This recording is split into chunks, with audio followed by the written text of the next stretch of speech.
fandraisan'ny Madagasikara ny COI tsy hanana vahaolana atolotra ny filora ny fiainan'ny malagasy ny jerena. Jeneraly Nzaka Andrianjanaka nifona tamin'ny lahateny mahitsy nataony.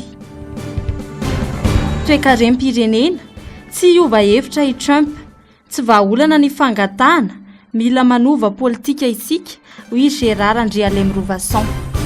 Tsy mivava mpanao politika no ampisikirotana eto amin'ny firenena fa mifanapahan-kevitra ny raisin'ny Donald Trump hoy mpanaraka ny raharaham-pirenena Gérard Andrialemrovasson. Hosahirana isika amin'ireo vokatra rehetra ahondrantsika makany ivelany noho ny tsy fananany fanjakana ny instrument de régulation économique.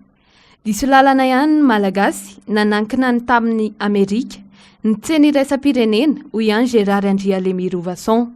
Sy ny vavan'ny Ravalomanana, na ny vavan'ny Ranjeva, na ny vavan'ny Kristina Zanamaso sy Makavelo akory ny ampikorotana ny Madagasikara fa ny zavatra ataony Donald Trump io. Izao ny fitorana le fanapahan-kevitra amin'izay ary amin'le fampiakarana ny taxe. Dia ensika angamba ny présidentny zone franche reny fa niteny hoe mety hanao chômage technique ay, mety foana daholo ny commandinay izao, anefa izao akatroky ny afanamany ny ete any ivelany hofoanana zany commande. Zany koa ny lavanisika teo $150 tsy nisy nividy ho hampinao taxe dia izy nividiny lavany dia hosahirana sika satria ny fitondrana ankehitriny zany fa sy ny ankehitriny ihany fa nanomboka tamin'ny 2002 tanoana angambana sy nanana ny instrument de régulation économique nananany teo aloha. Raisiko ohatra fotsiny lavany taloha sika nanana ny Caravagia dia raha misy olana ny lavany dia ny Caravagia daholo miankese ny zavatra misy rehetrarehetra na hodorany io lavany io na sao amidisona na hostokena azaran'izay zavatra dia milamina ny sena. Izao izao 4 secteurs clés sahala amin'izany no voan'ny crise no ny fampiakaran'ny Donald Trump ny taxe nefa ny fanjakana malagasy tsy manana instrument économique et financier sona iréglenanio. Zay ny tena olana lehibe. Tsy hiova amin'ny heviny intsony ny filoham-pirenena Amerikanina amin'izay fanapahan-kevitra ny raisiny hoy ihany ny fanehoan-kevitra.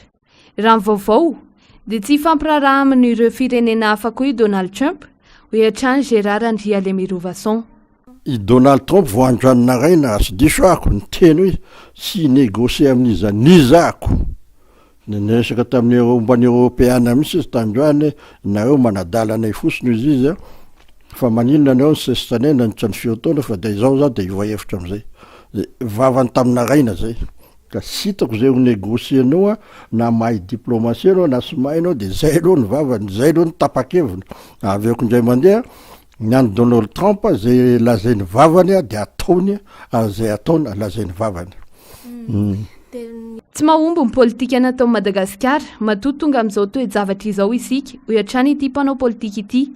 Tsy vahaolana amin'ny fangatahana fifampiraharana amin'ireo firenena maro samihafa.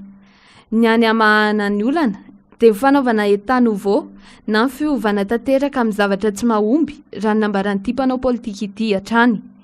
Izany dia tsy miankina amin'ny firenen-kafa fa amin'ny mpitondra fanjakany sy izay andimby azy ihany. Ny problema sika ny sotra efa ny tena indray mandeha hoe nisy fanaovasika politika tsy nahomby misy zay mahatonga ny vola sika io taloha 800 francs malgasy ny dollar maximum, izao izy fa mihoatra ny 25 000. Everinao amin'izany zany nisy zavatra sy nahomby zany tao matotonga amin'izay zavatra zay sika.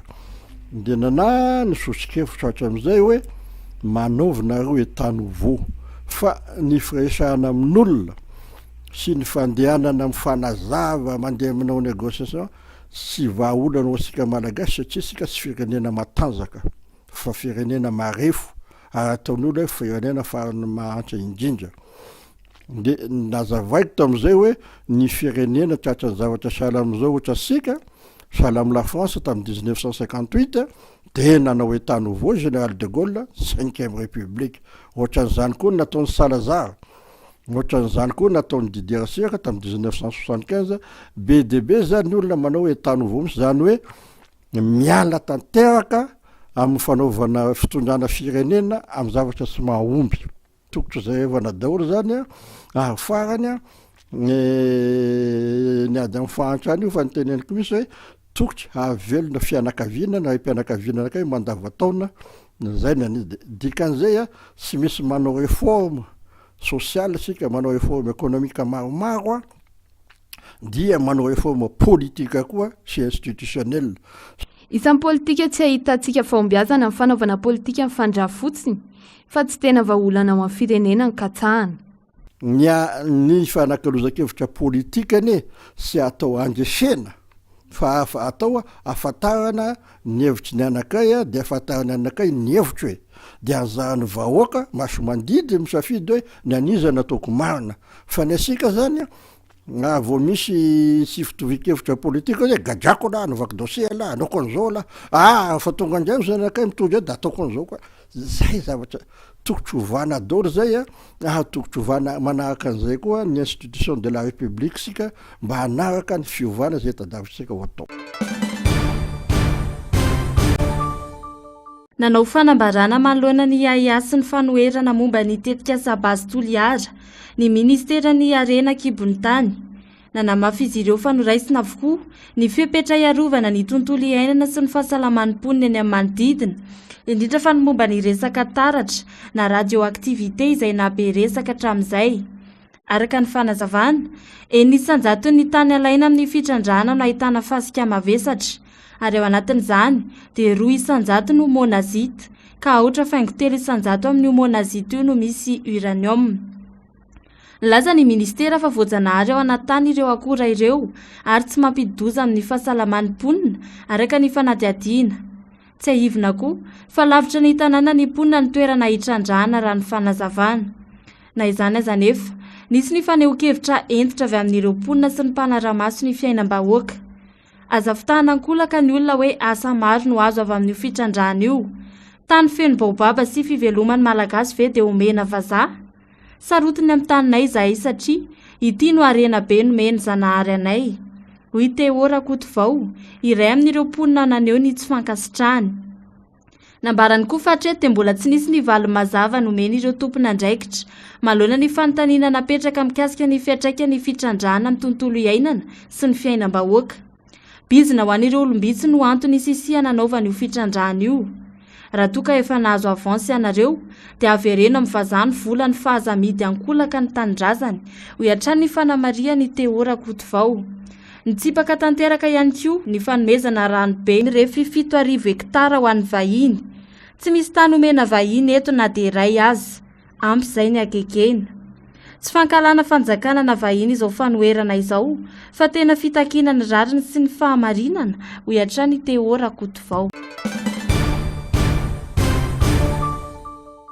Lohahevitra maro no hodinian'ireo filoham-panjakana avy aty La Réunion, Maurice, Seychelles, Comores ary Madagasikara mandritra ny fiaonam-ben'ny voamerany ranomasimbe Indiana na ny COI izay ho tanterahana eto Madagasikara ny 4 Aprily 2024 avy izao. Lohahevitra ankapobeny no hoe fahavitantena ara-tsakafo sy fiandrianam-pirenena eto amin'ny ranomasimbe Indiana. Isan'ireo diniana ny vahaolana amin'ny anivana ny rafitra fambolena, eo koa ny amahana ny olana ny fiovaovan'ny toetrandro sy ny krizy ara-toekarena ary indrindra ny hanatsarana ny fifandraisana ara-barotra ka ny laharam-pahamehana iraisana no fanamby apetraka amin'ireo lohahevitra ireo. Nosafidiana manokana ny Madagasikara natanterana ny fivoriana saingy rano zavamisy dia samihafa tanteraka amin'ny zavamisy any amin'ireo nosy 4 manodidina ny ainana eto Madagasikara. Raha ny arikarena isam-batan'olona ohatra no resahana, ny any malagasy no latsaka ambany indrindra raha mita amin'ireo nosy rahavavy. $9 izany, raha $7,500 ho an'ny Komoriana, $13,900 sy $1 ny any Mauritiana, $7,770 sy $7,000 ny any Seychelles ary $2,974 ny any Réunionnais. Maloana ny elanelana misy ny fantrantsika malagasy, mampametra-panontaniana ny hoe karazana marimaritra iraisana manao ahoana no karohana. Ny malagasy manko ilay hoanina androany mbola hotedavina rahampitso. Ijery ny tena marary ny vahoaka ve ny fitondram-panjakana sa anome vanatra ny mahafinaritra no laharam-pamehana toy ny mahazatra ho ihany ireo olom-pirenena mametra-panontaniana. Isan'ny lohahevitra hodiniana ihany koa ny momba ny fandriam-pahalemana saingy soso-kevitra manao ahoana no aroson'ny Madagasikara manoloana ny tranga eto amin'ny firenena ankehitriny. Ny herisetra toy ny fanolanana, ny famonoan'olona feno abibiana amin'ny lafiny maro eto amin'ny firenena manko tsy ahitam-baolana hatreto. Ankoatr'izay, iompana betsaka amin'ny fahaleovantena ra-tsakafo ny dinika kanefa ny fanjakana malagasy aza tsy manana tolotra ny vahoakany akory, any ka vitsy ireo matiny hanohanana. Manana vahaolana ho atolotra ve ny filoham-pirenena manoloana ireo rehetra ireo? Ny antefa amin'ireo tompon'andraikitra voalohany eto Madagasikara ny fanontaniana sy ny fanamariana.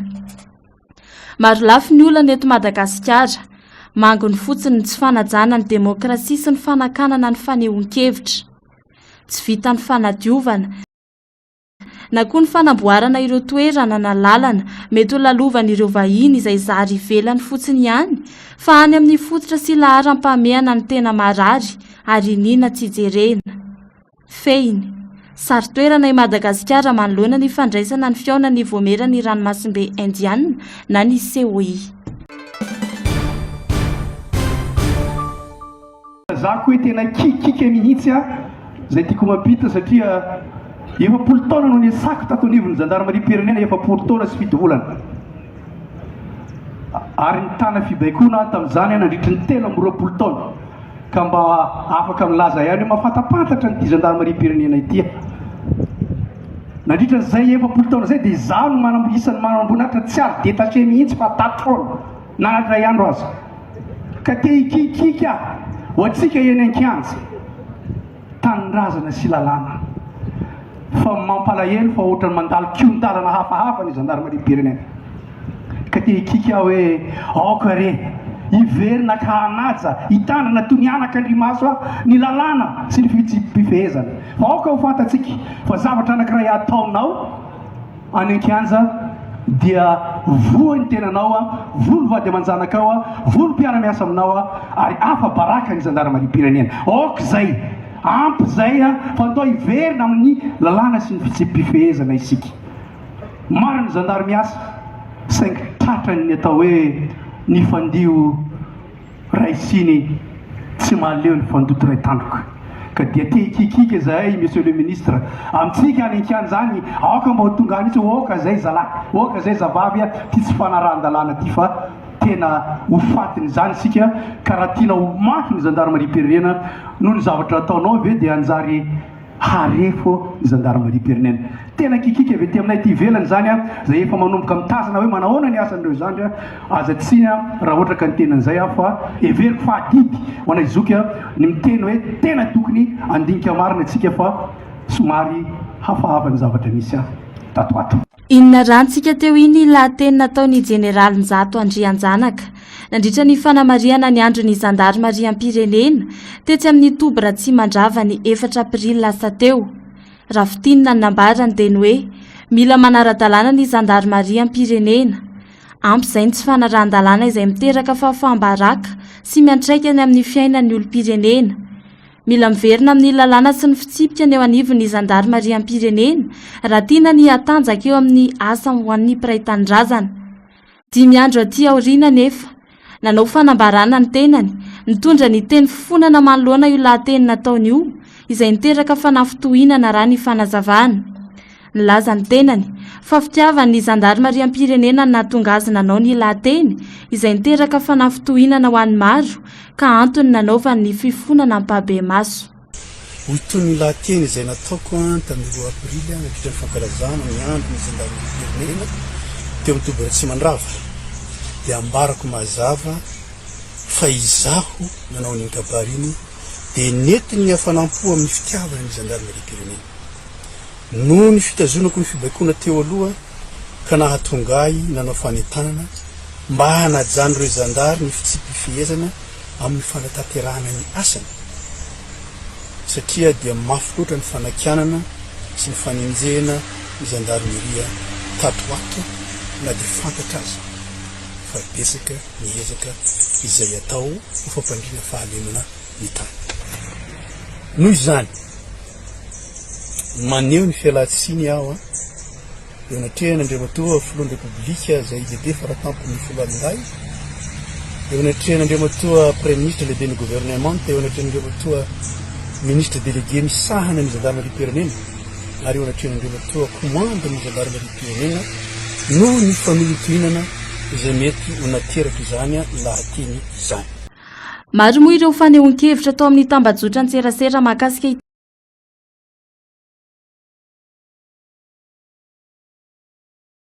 ity fanambarana ity. Maro ireo nilaza fa tratry ny tsindry ambadika ny Jeneraly Njato Andrianjanaka ka nanao ny fanambarana ho fonana. Tao ihany koa ireo nanambara fa zava-marina ary rariny nambarany tamin'ny 4 Aprily lasa teo ka tsy misy ny tokony fonana velively mahakasika izany.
Raha tonga fanesorana piasa ireo orinasa afakapa dia olana voalohany vokatra izany ny fienan'ny vola miditra ao amin'ny kitapom-bola mpanjakana.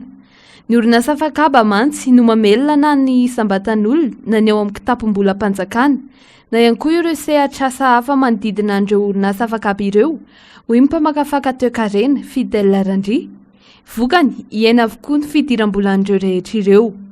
Raha ataontsika hoe ireo orinasa afakapa ireo isany ataontsika hoe mamelona ireo na ny kitapom-bola mpanjakana na ny isam-batan'olona izay misehatra ao anatiny na ihany koa ilay sehatr'asa mihodidina n'ilay entreprise franche ireo zany dia mety izy fiantraikany aloha zany fidiram-bolan'ireo donc tsy ho afaka izy contribuer mitovy amin'ny teo aloha raha mihena ny fidiram-bolany zany amin'ny resaka revenu amin'ny fanjakana zany sy ny revenu an'le ménage mivelona ao anatiny. Mety hisokatra amin'ny tsena hafa isika hoy ity mpamakafaka toe-karena ity satria hanampy amin'ny famenoana amin'ny bangy izany na ho an'ny orinasa afakapa na ho an'ny kitapom-bola mpanjakana. Mila fotoanan'ireo ahafahany mijery tsena hafa persany anaty marché hafa zany dia eo anatin'iny fidirana amina tsena vaovao iny eo ny fanjakana ny tena mila mampiseho zany manana drafitra ahafahana restructurer ihany koa na miditra anatina contingence kely hoe anatina olana kely ny tsenantsika dia izao no ahafahanay miantoka anareo aloha hivelomanareo satria avy aminareo ny hiveloman'ny fanjakana ohatrohatran'izay zany. Ho betsaka ireo olona ho very asa ary tombo ireo tsy hanasa raha toka miatra amin'ny fanesorana piasa amin'ireo orinasa afakapa ireo. Ny olona mantsy tsy voatery ahita na amin'ny orinasa vetivety ao anatin'ny fotoana fohy. Sarotra raha teo fitadiavana sy fahitana asa eto amintsika ary vao maika iasarotra kokoa zany mamorona asa ho iatrany ity mpamakafaka toe-karena ity. Ny fiatraikany ankoatr'izay ihany koa dia mety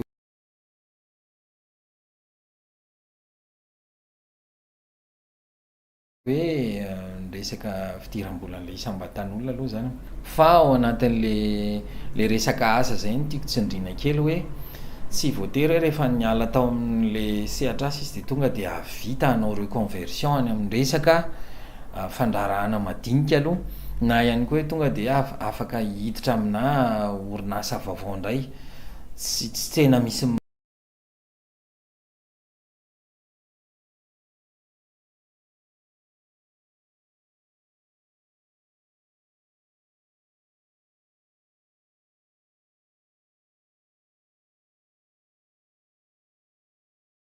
raha tonga fanesorana mpiasa ireo orinasa afakapa dia olana voalohany vokatra izany ny fienan'ny vola miditra ao amin'ny kitapom-bola mpanjakana.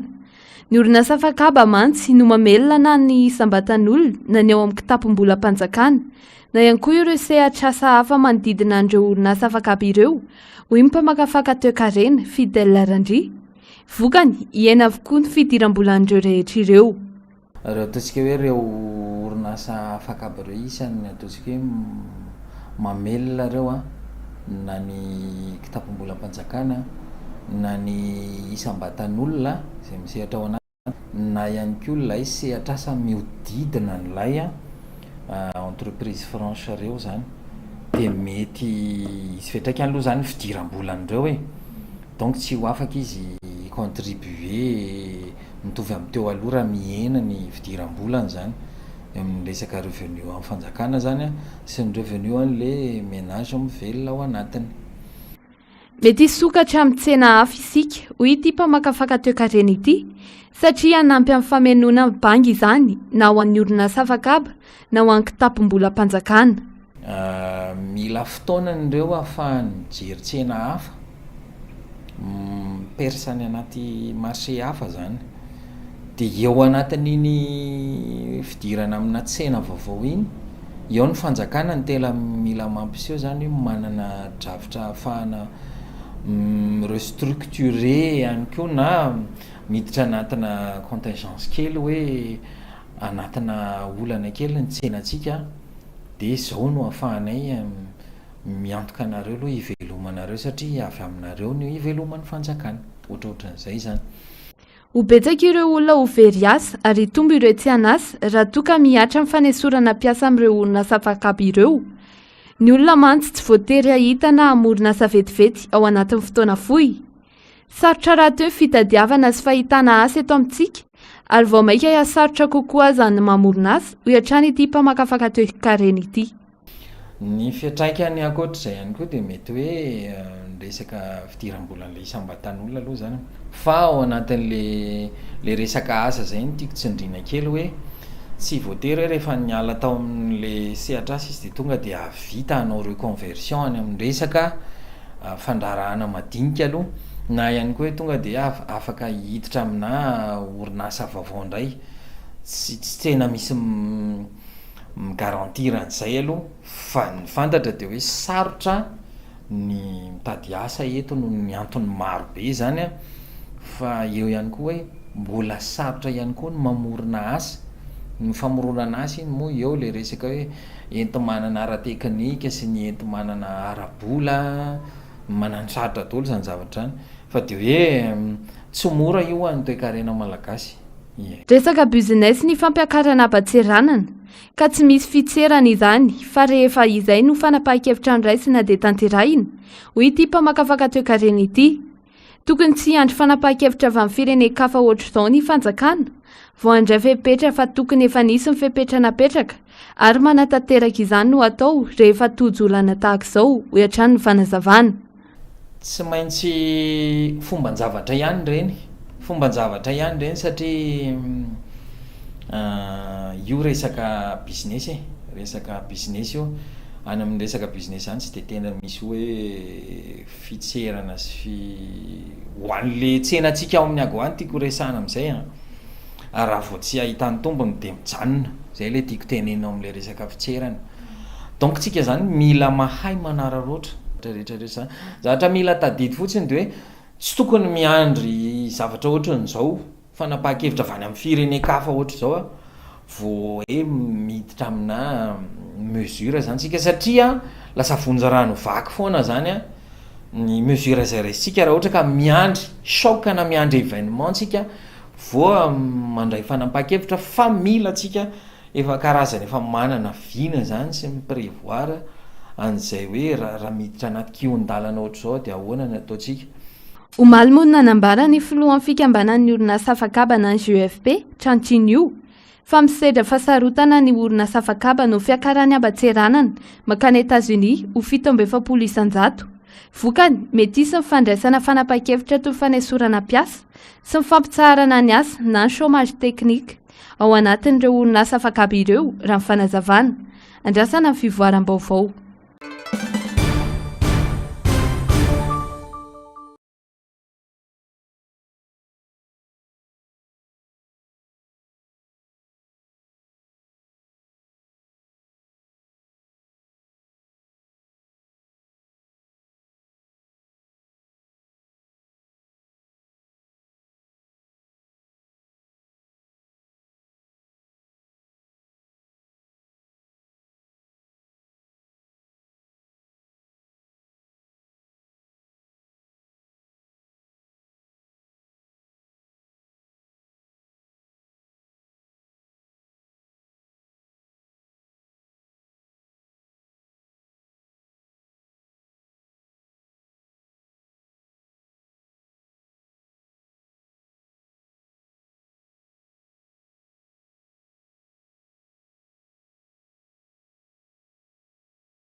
miarabatsika mpanao gazety rehetra tonga namaly ny antso.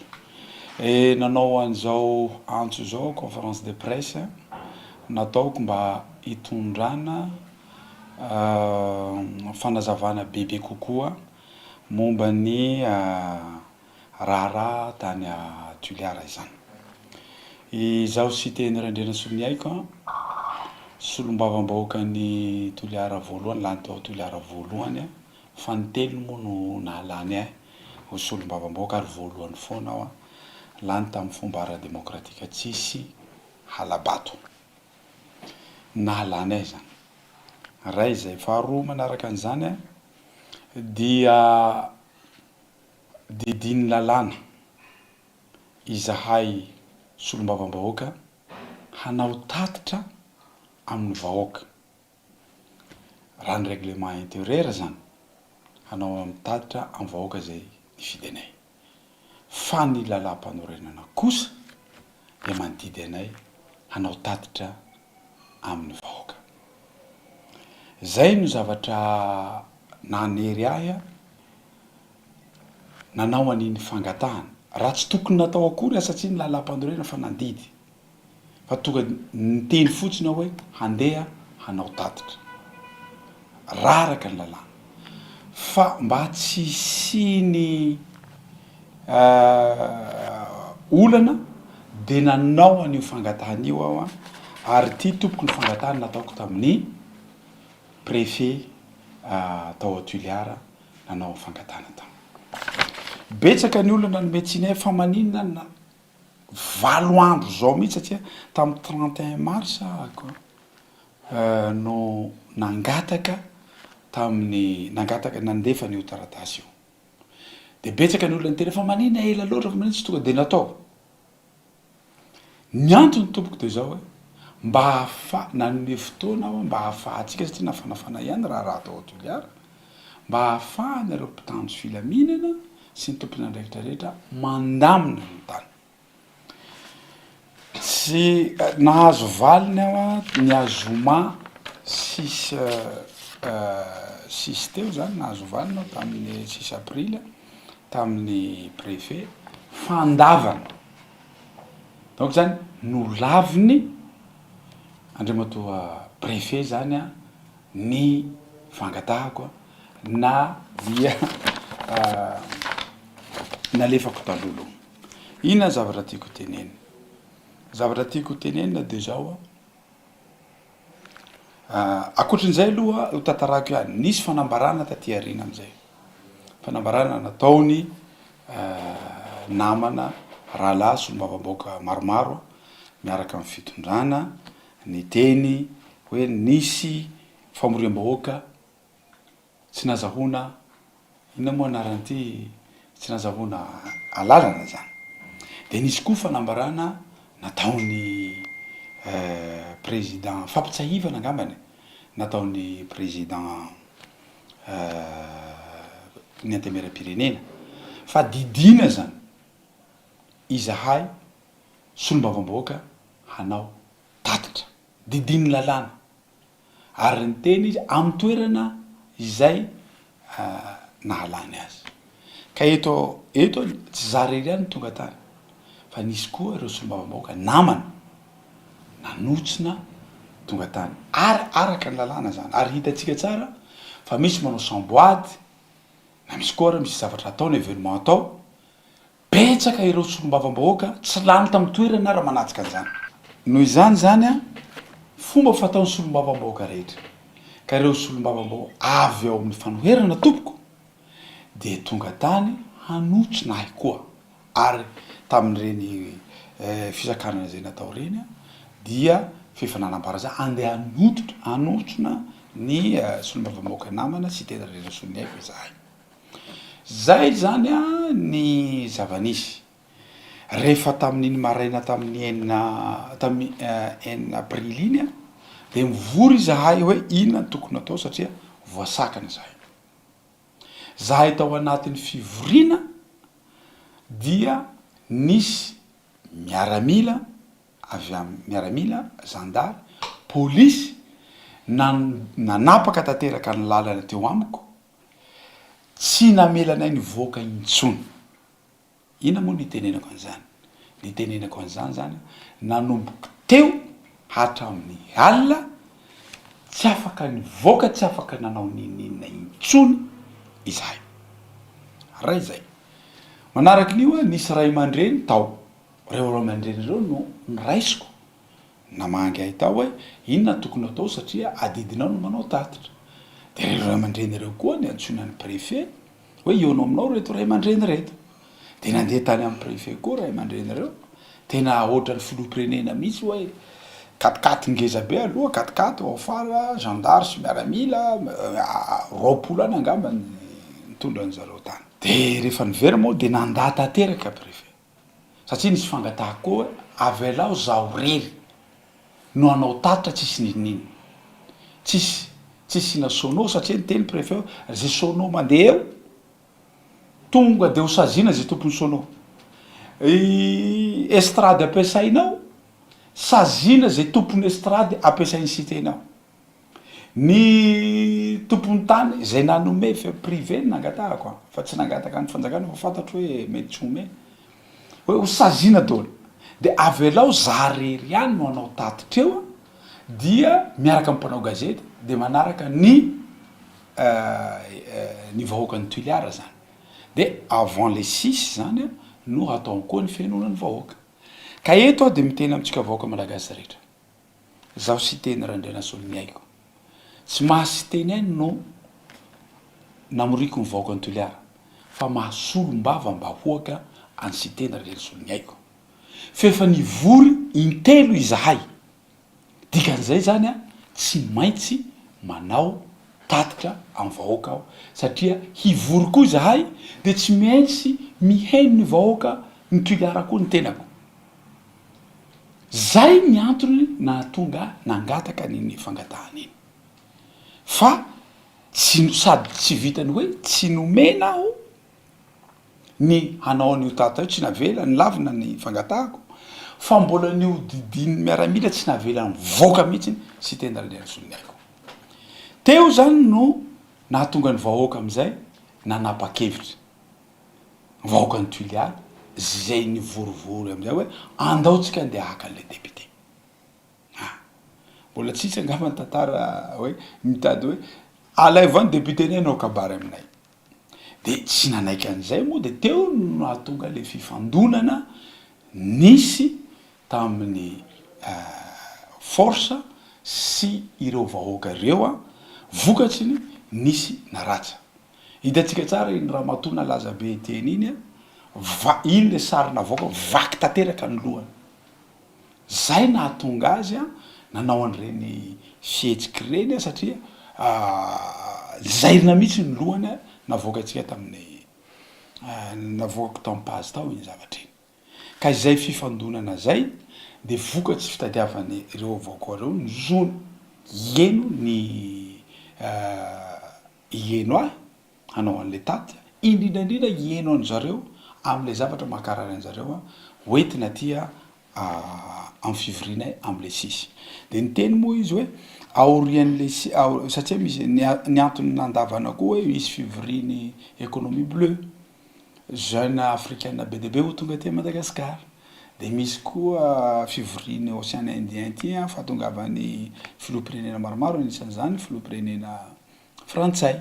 De tsy manino aleo ary tsy atao le tatitra fa kosa rehefa vity reo de tsy mety handefa fangatahana indray ny tenako satria aloha fa nanao fivoriana intelo izay zay mbola nanao tatitra. De mba ahafahako manao an'le tatitra de mba anjaran'ny ireo inona moa ty anjaran'ny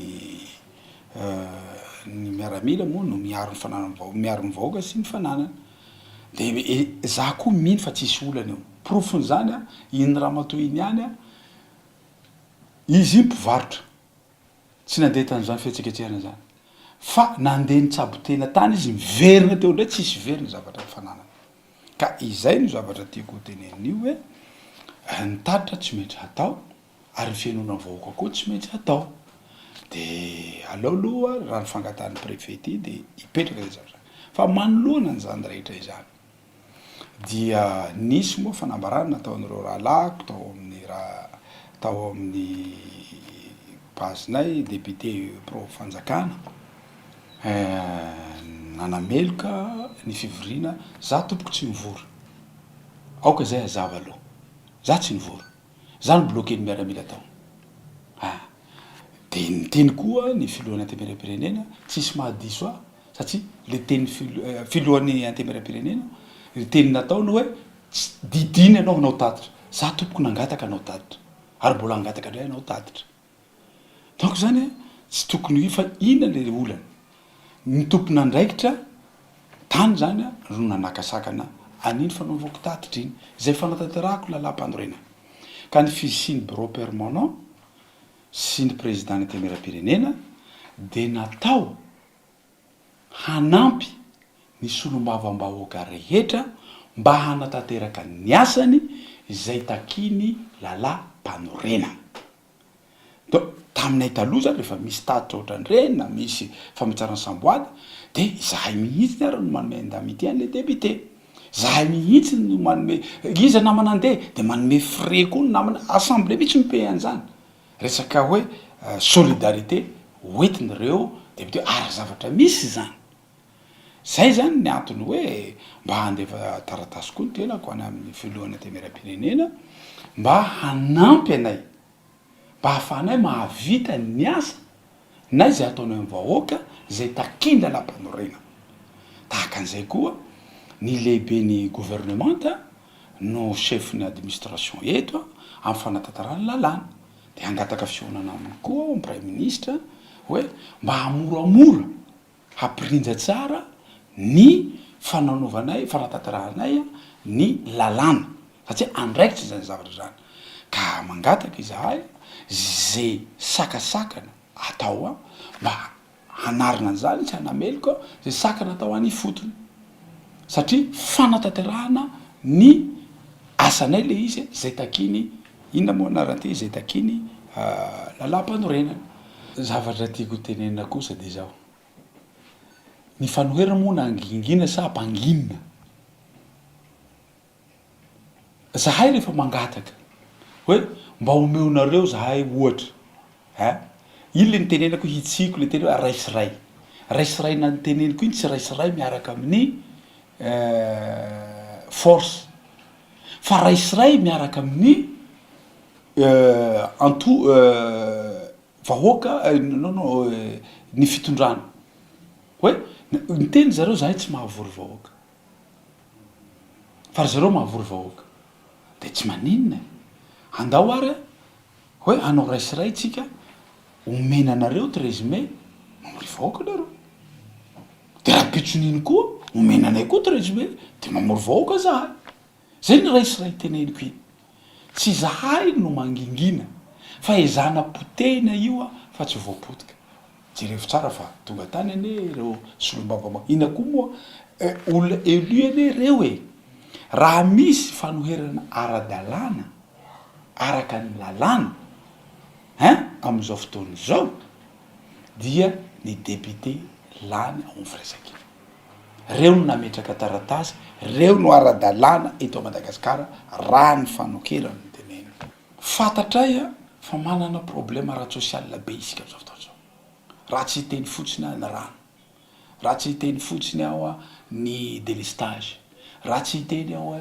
ny lavanilina potika raha tsy hiteny ao lalana potika raha tsy hiteny ao era Madagasikara lafo problème be ne zany rehetra zany raha tsy hiteny fotsiny ao hoe raha any avaratsy any resaka nosy betsaka le problème eto Madagasikara iza re tompoko nitondra an'ireo feony vahoaka reo fefa nisy ve solombavam-bahoaka avy amin'ny fitondrana miteny mitondra an'izany teny zany fefa nisy intsony zahay no antsoitsoin'ireo vahoaka reo zahay no antsoitsoin'ireo vahoaka reo ka izay indrindra lasa misy tsy fanarahan-dalàna le izy ao anatin'izay zavatra zay zay ne le raha nisy nandroany nisy an'le général retraité de tsy maintsy nomena pression ve raha jerenao tsara conviction mitenena nao hoe tekekekao misy zavatra tiano tenena mafy ao mba hipetraka le crédit hoe tanindrazana sy ny lalàna tekekeka ao izy de mitovy amin'ny conviction n'androany hoe mialatsiny amin'ny filoham-pirenena mialatsiny amin'ny prime ministre mialatsina de mangataka aminao raha za arotona mba ny teny nataoko taloha de ohatran'izany fa ny valiny de nareo vahoaka malagasy ihany no miteny hoe ahoana ny fahatsapahantsika azy misy teny zay hoe ny zandary ny teny hoe ny lalàna a rehefa antaninao am'izay zandary hoe tia ny lalàna ohatra tsy le lalàna ny terenay fa baiko ny azonay tanao tsy mitovy ane re tompoko ny baiko sy ny lalàna ka faefa miala ao anatin'izay zavatra zay hoe ny lalàna sy ny tandraza ary azadinona fa symbole be io a ny fahaleovatena fa ta 1960 no nijoroany nazahoantsika fahaleovatena de nijoroany ireo miaramila sy zandary reo a tena symbole be io zavatra io tsy azo negligena zany zavatra zany fa aoka re tompoko tsy zahay mpanao politika no ametraka pression na any amin'ny fitsarana io naiza naiza fa raha mijoro ianareo tsy afaka manao ninina ane zahay mpanao politika sa zahay mpanao politika ane mampigadra olo pression no apetrakinay fa le manoratra eo tsy mitsy olona ao fitsarana fa inona ny atahorana de tsotra matahotra ho affectena matahotra hoe tsorona amin'ny plasy matahotra hanovana an'izao fa raha mijoro ray taona reo affectena izy zay olona ho tendrena eo tsy mandray ray taona tonga saina zahay mpanao politika hoe tena mijoro reto olona reto tsy afaka anaovana an'izany tonga saina zahay tahaka an'izay koa ny zandary rehefa mijoro zareo hiaro ny vahoaka sy ny fananana tonga saina ihany zahay ary zahay ane matahotra zandary tsotsohaitsika zay fa le olana tonga lasa le na ny administration na any amin'ny force na any amin'ny fitsarana de lasa simba le fiarahamonitsika de tsy mipetraka hoe firenena tandalana isika eto a Madagasikara ka izay no itenenako io hoe fitiavatanjazany io ny vahoaka raha vahoaka madinika hitatsika mitolona mihitsy mitady an'le zony ka isika nomena toerana koa tokony mbo hijorotsika tsy zahay mpanao politika no ametraka pression de arahana iny fa mijoroana reo miady tokony ataony fitsarana reny zavatra teneniko reny mba ho tandalana fanjakana tandalana Madagasikara ny ady ataony fitsarana mba tsy atao paralele fa tsy hitanao na le asiny ane any amin'ny Bianco any amin'ny Pake any amin'izao reny zavatra tokony hofoanana daholo e zany tokony ady ataony fitsarana zany mila verina amin'zareo le fahefana ka raha mipetsaka iny de tahaka any amin'ny firenena hafa hoe tena tsy azo edikevitra ny mpitsarana tena mijoro amin'le raha ka eto za tsy miteny hoe ny mpitsara rehetra fa za miteny hoe zay tsatra ny pression misy hitanao décision tena hafahafa ohatran'ireny fa natahaka an'izay koa ny zandary fa za tsy mino za tsy teny rendreno sady tsy mino raha fijereko an'iny rangahy iny hoe izy ny teny hoe tekikikao misy dikany ane zany a tena misy dikany lehibe zany fa teo moa ny alatsiny izy teo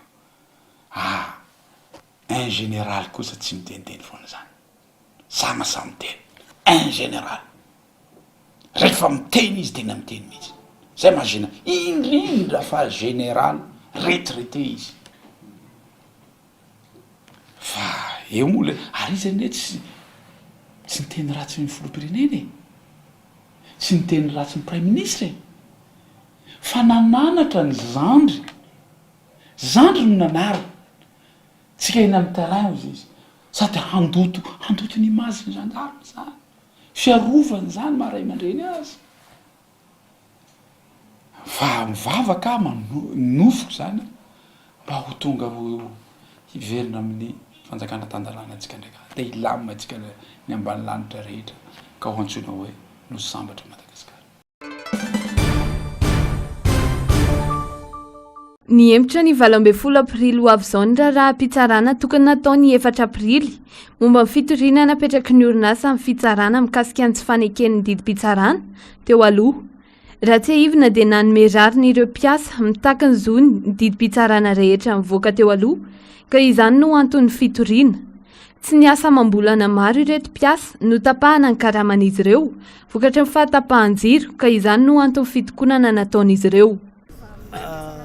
Ny orinasa aloha zany zay rehefa rahantsika mahita satria zao olana zao nefa tsy mivaha mihitsy efa 20 taona dia zao olana zao zany efa chômage da nanomboka tamin'ny ray volana tao aorianan'ny septambra ihany zany nandeha ny didim-pitsarana dia avao zany efa niaina chômage efa nytena hoe tsy nesanay zany zao tantonga anay tavela taty dia tao anatin'ny 3 volana ny orinasa zany tsy zavatra tena any amin'ny orinasa satria efa zatra nanitsakitsaka lalàna izy ary minevitra ny tena no fanjakana kely izy anaty fanjakana satria ny lalàna fanjakana range voadika dao zany code de travail zany fa izy manao lalàna zay mampety azy zany nefa nenany tato ohatra reo menantsika fotsiny zao hoe misy mpiasa marary eo zay miditra ao zay tsy hairainy tsara ny trano tratra ny produit chimique sy le anina dia miakatra tension tsy mahazo mandeha any amin'ny hosti reny raha tsy am'ray misy mpiasa efa maty zao tamin'izany satria tsy voavonjy ara-potoana le mpiasa anananay prov zany zavatra zany ary vavolombelona zany ny vady aman-janona mbola velona zay tena hoe matimaty foana zany le mpiasa satria noho ny fanajana lalàna.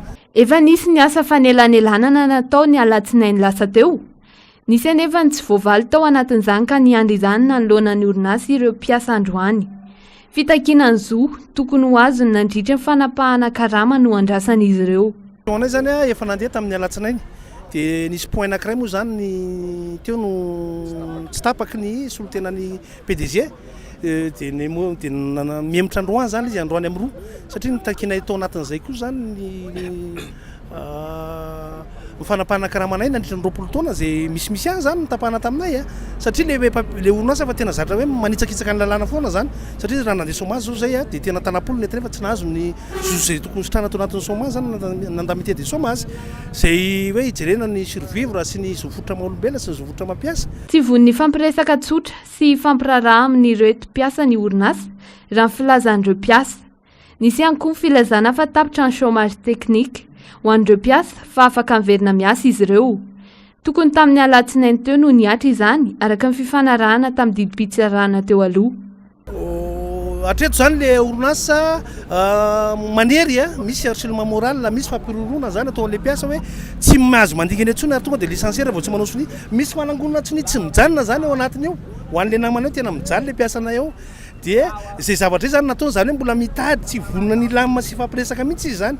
Izy zao mametaka fisasy ty androany hoe tapitra ny chômage miverina miasa raha ny chômage tena marina tapitra tamin'ny asa botsy le ndray dia tokony efa tamin'ny herinandro izy nametraka ny ary lalàna koa nefa mametraka tsara tokony no informena ny délégué zany natsoina hoe hiverina hiasa tsika tsisy zany zay mbola midika ihany zany fa tsy manara-dalàna foana ny orinasa dia io zao izy mametaka nataony daty ny ratsy nefa vao zo irantsika mihitsy zao io napetan'le fiantsoana mpiasa miditra.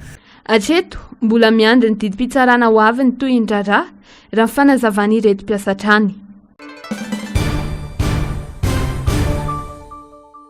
Olona 300 raha kely no namony eny ary mahery ny 500 ireo natra vokatry ny firodanana tafo natoram-pandizana iray ny aliny alatsinainy fony talata lasa teo tao Santo Domingo renivohitra Repoblika Dominikana nandritra ny seho nataon'ilay mpihira malaza Ruby Perez araka ny tatitra farany avy amin'ny sampandrarany vonjitaitra nivoaka tany Keomaraina. Nilaza ny foibe misana ny vonjitaitra fa nafindra 500 naratra tany amin'ny hopitaly ary fiara-pamonjy vona iray no nitondra naratra maro. Ankoatra ny mpihira Ruby Perez dia nisy mpanoratra hira mampolony ihany koa no niarambona hoy ny mpitantana Enrique Polino tamin'ny agence France Presse. Olona 100 no nivory teo anoloana ny hopitaly ny tranopaty sy ny toeram-pandihizana mba hitady vaovao momba ny havan'izy ireo. Nisy tamin'izy ireo no nitazona ny sarin'ny havany tsy hita nandritry ny loza. Manodidina ny 400 ireo mpamonjy vonana lefa hoy ny manam-pahefana ary nanatevin-darana tamin'ny fanampiana sy fanavotana tao amin'ny toeram-pandihizana io ny avy any Puerto Rico sy Israely hoy ny talefohibe misana ny vonjitaitra Mendez. Tombana ny aina manjera ao an-toerana ho eo anelanelany 500 ka hatramin'ny 1000 ny olona tao amin'ny toerana io izay nitrangan'ny loza tao a Jet Set na toeram-pandihizana fandehanan'ireo olomalaza.